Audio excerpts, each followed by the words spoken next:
Welcome into the New Orleans Saints podcast. You'll hear from players, coaches, broadcasters, and writers that cover the NFL on a daily basis. The New Orleans Saints podcast starts right now. Here's your host, Erin Summers. Welcome into the New Orleans Saints podcast. I'm Erin Summers. The Saints are headed to Green Bay.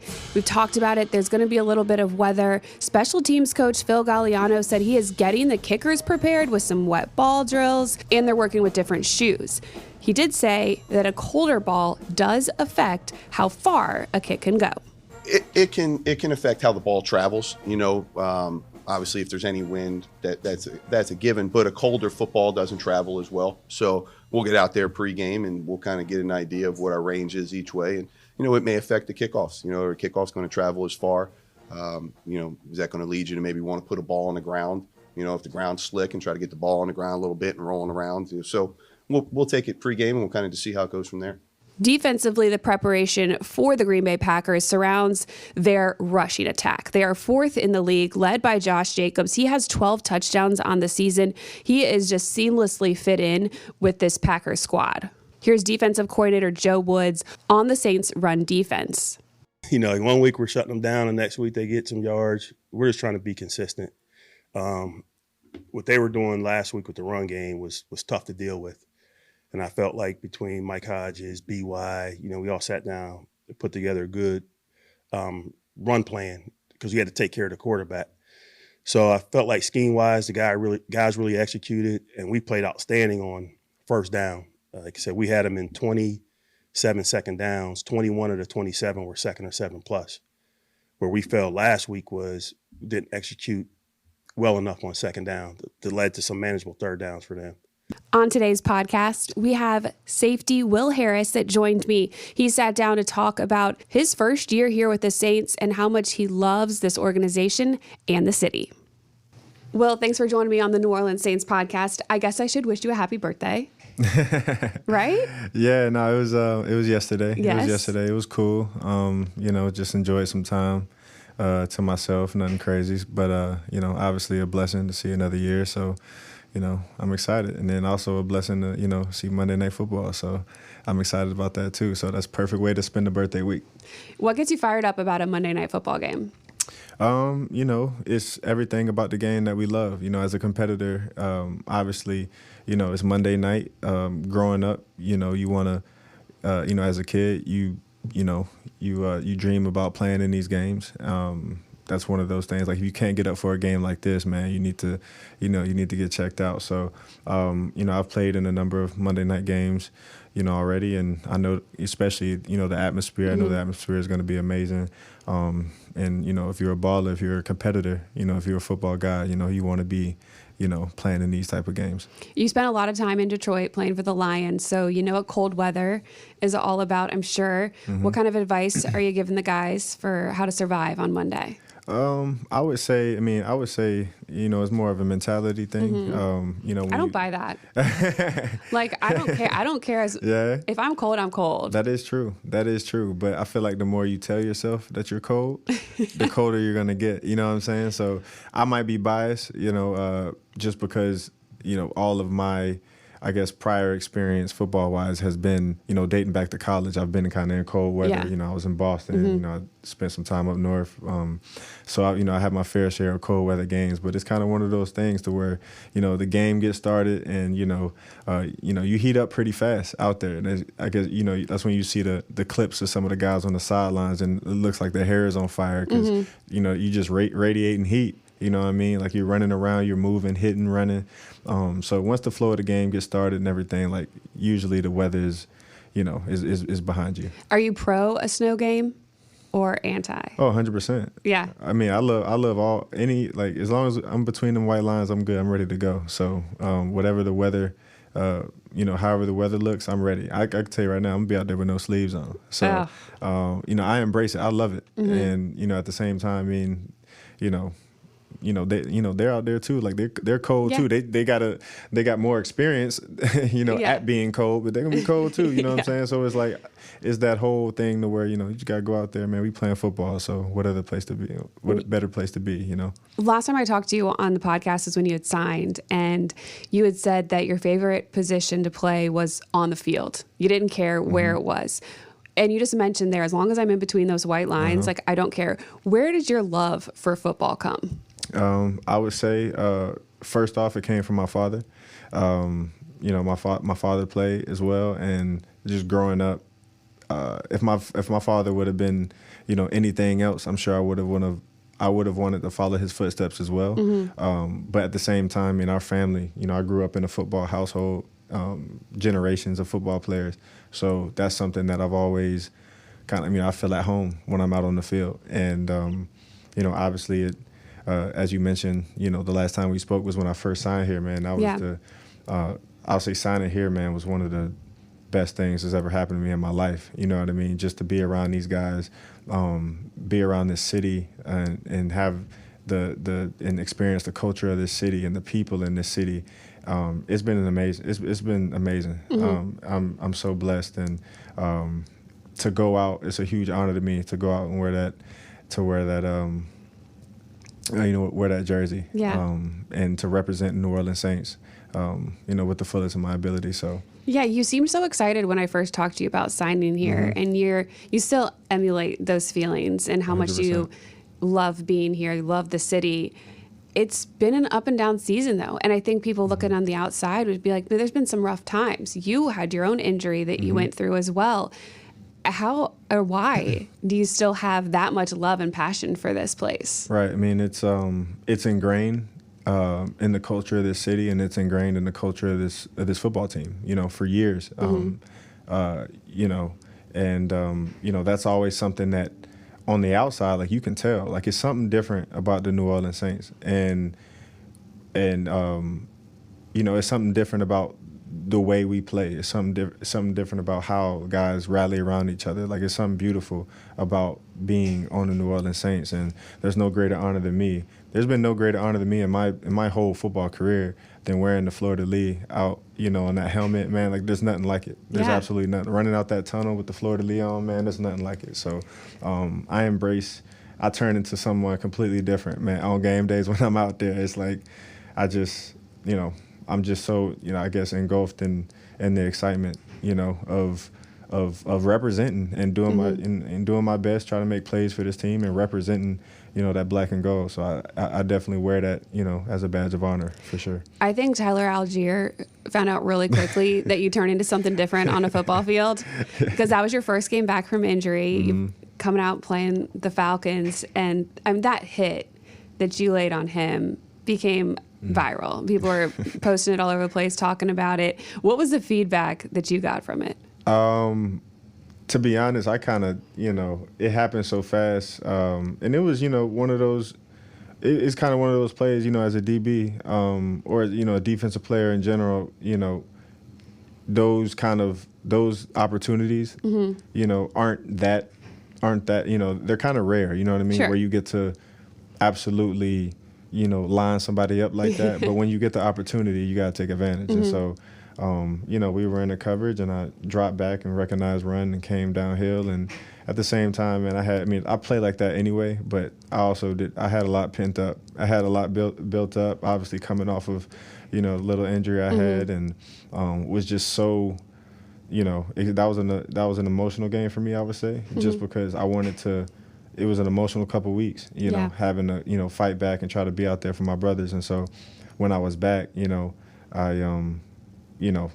was definitely something that, I was kind of fully ingrained in is getting back and trying to make, plays for my brothers and bring that energy for the guys. And so I got the opportunity to do that. And, if I could do it 100,000 more times, I'd do it the exact same way. So I love being out there with those guys, and, I'm glad that I was able to capitalize on something that ultimately, gave the team some energy. I'm glad I was able to, contribute to that. So yeah, when you came in here, I'm not sure a lot of people knew that much about you, but as the season progressed, they've seen you be extremely effective. You had an interception earlier in the year before the injury, and then you're now coming off one of your best game as a Saint with 9 tackles. What have you been able to show on the field here? I mean, I would say, for the most part, I think I try to just stay true to myself. And I think that there's a certain brand of football, that I play. And, that's, someone who's reliable, someone who's, smart, tough, physically sound, someone who you could depend on. He's going to be at the right places where he needs to be. Someone who's going to communicate out there and, help, especially in the back end, help everybody get lined up, communicate what I see from my perspective, anticipation, help, be in that communication link where we're talking and we're diagnosing plays before they even happen. And then on top of that, man, just playing the game how I feel like it's supposed to be played, playing that physical brand of football, as a defense, especially nowadays on defense, you have so many different, I guess, disadvantages. You don't know the play. Offenses nowadays got a million formations. They got, a lot of different rules that kind of change the way you play the game. But at the end of the day, man, playing a physical brand of football, that's always going to be a keystone of this game that we play. And so I think above all, just kind of bringing that attitude, bringing that energy, having fun, amping guys up when they make big plays. We got so many great players, on this team. And when I'm out there on the defense, man, guys making plays left and right. And I make sure that when guys make plays, I make sure I'm trying to be the first one to go up to them and get in their face and let them know, what I'm saying, and amp them up. Because I feel like when we're all playing that way, it's fun. Yeah. You know what I mean? When we're all playing, when you strip it down to the bones of it, it's something that we've been doing our whole lives, right? And so the reason we got into it is to have fun, for sure. Obviously, to see success, but also to have fun while we're out there. So, I try to bring that, contribute as much as I can in that way. How much fun has it been playing alongside Tyrann Mathieu? Amazing. It's been amazing. There aren't enough words to describe, the blessing that it's been to work alongside him. Along with, I'd piggyback that off with, again, the best blessing that I've had in my football career was signing here and being able to play with Ty. Yeah. He's, the honey badger for a reason. The way he diagnoses the game, his instinct, stuff that's intangible. You can't some of the stuff that he has, you can't necessarily learn some of the things that he does. It's either you got it or you don't. And kind of picking his brain and seeing, but you can see the way he, you can try to learn the way he sees the game, and that's what I try to do every day.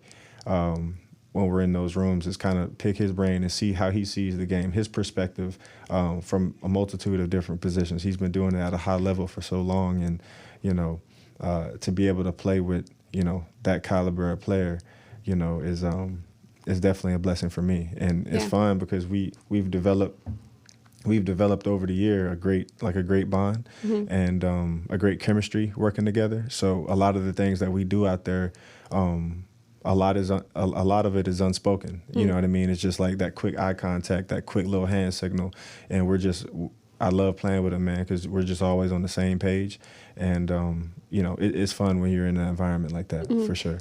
You guys have definitely been holding it down back there together, and I think we saw a difference when you weren't on the field during that stretch after the injury in the Kansas City game. How hard was it for you to go through that injury and not be able to be on the field? It was, like I said, it was kind of an emotional time.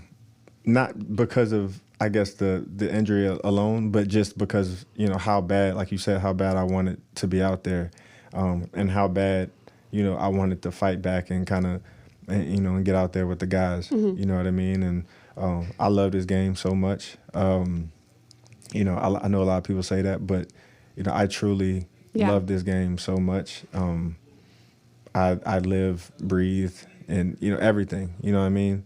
Like, this is what I do. When you cut me down the middle, that's what you're gonna see, a ball player. Maybe a football in there.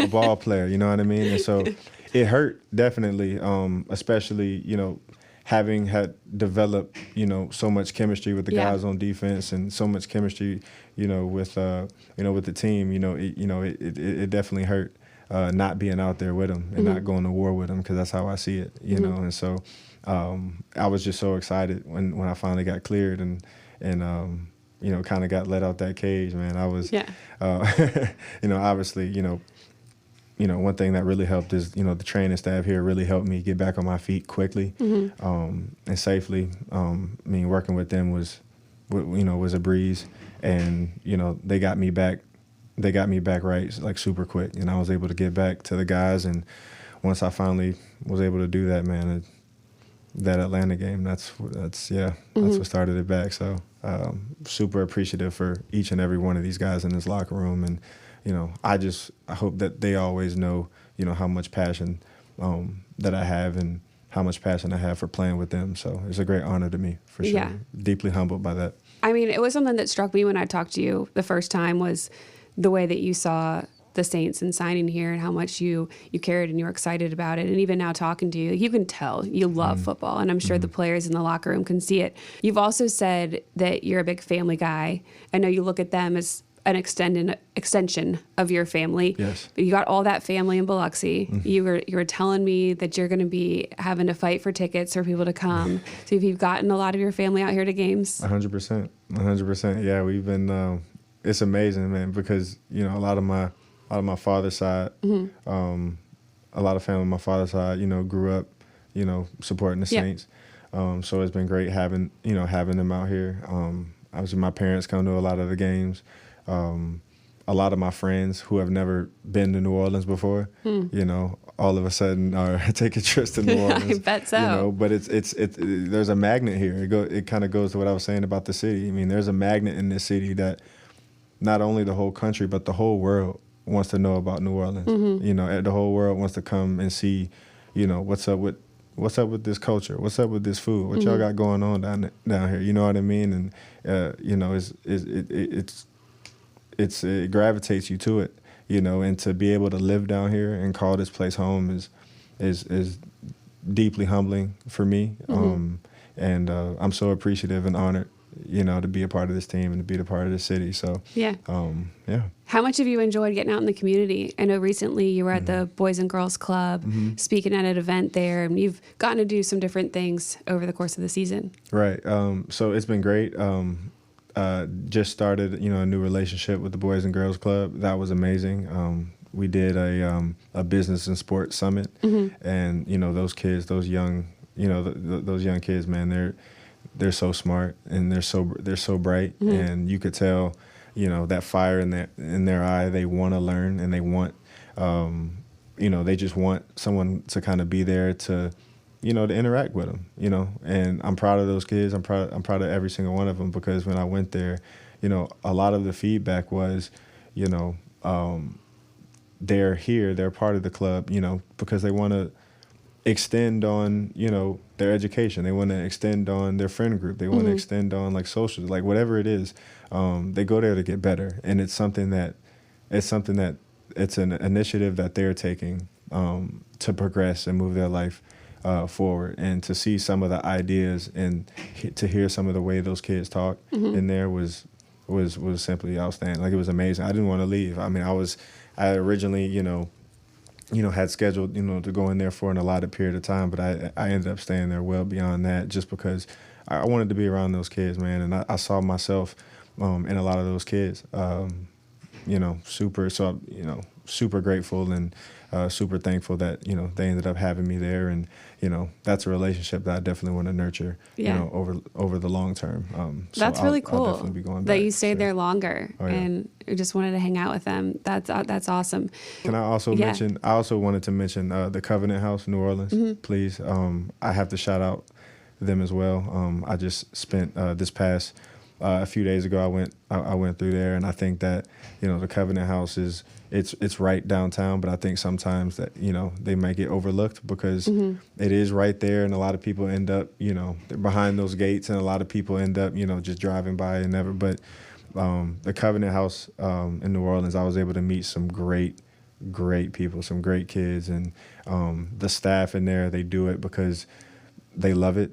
And, the kids in there, man, just hearing some of their stories and how they've been able to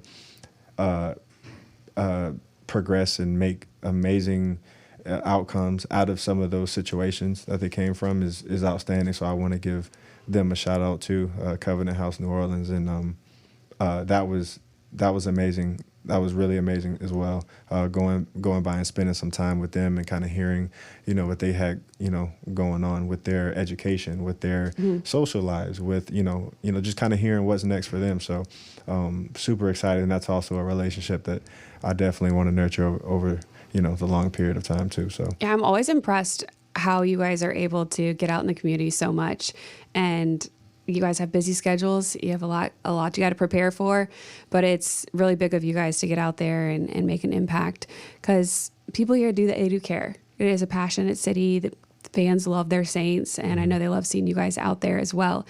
A little bit earlier in the podcast, you mentioned football being in your family, and I didn't ask you about this before because I didn't realize it. But your cousin, and I guess is that your uncle then, is Emmitt Smith? Yep. Yeah. So that's kind of a cool football tie. Yeah. Yep. So, it's he's actually he's my cousin on my mother's side. My mother's side is they're all from like northern Florida. So him being from Pensacola, my mom's from Lake City, Florida, which is a little east of that, but it's all like North Florida ties, Lake City, Tallahassee, kind of area. North Florida looks a lot like South Georgia, he's been a tremendous resource for me over my career as well. Kind of being someone to bounce ideas off of. Early on, especially like when I first got to the league, he was someone who, I could bounce ideas off of, and get advice from. Obviously, he's, the league's all-time leading rusher. Hey, you know what I mean? Yeah.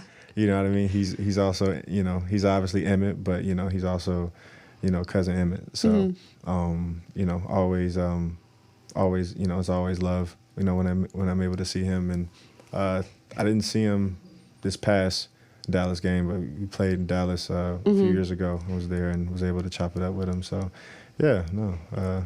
thinking that he was glad he wasn't at that last Dallas game. Oh, yeah. Because it didn't go well. Yeah. Definitely not a good one for the Cowboys. That was a fun one for sure. Absolutely. What's on the agenda for Christmas? That's a great question. I'm still trying to put it together. Okay. Definitely some Christmas movies for sure. Christmas movie marathon. Probably some hot chocolate, things like that. Something chill where I can get a little recovery too and still enjoy Christmas. So I know, because you guys got that big game Monday night. So what's it going to take to get a win? It's going to take it's going to take all of us, and it's going to take staying true to ourselves, sticking to our plan, and going up there and playing for each other and playing Saints brand of football, and just taking it one play at a time, one step at a time, one quarter at a time, And, I feel like if we're all doing that, if we're all playing for each other, if we're all, playing the game the right way, which we're going to do, I'm excited. I'm excited for us, man. We got ballers on this team at every position. And so I'm excited to, watch us all go out there, man. I'm excited to go to war with those guys. I'm super excited. Is it just me, or is Coach Rizzi going to be just a nightmare in a cold weather game? Like, he's from New Jersey. He's all about the weather, the cold weather. He loves it up there.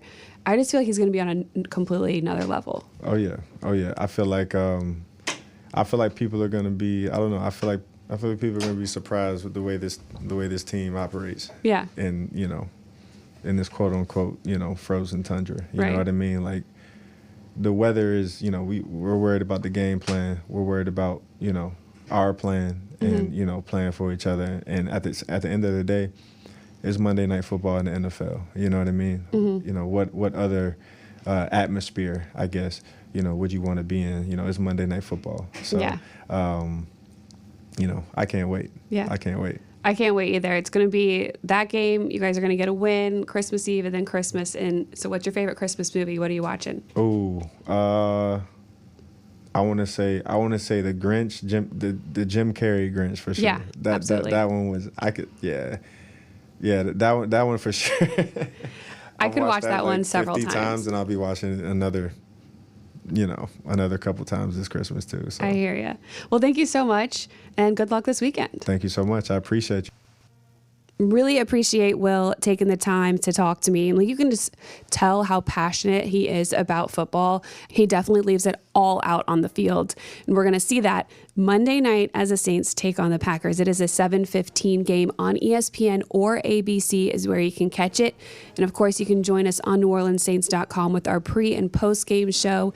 It'll start an hour before kick, so 6:15, and then we'll be there after the game to wrap up everything that we saw in Monday night's matchup. The Saints will be at practice on Saturday before they head up to Green Bay on Sunday. So hopefully you have the weekend free and you can get all that last minute Christmas shopping in that you need to do, or go grocery shopping for all the stuff that you need to cook.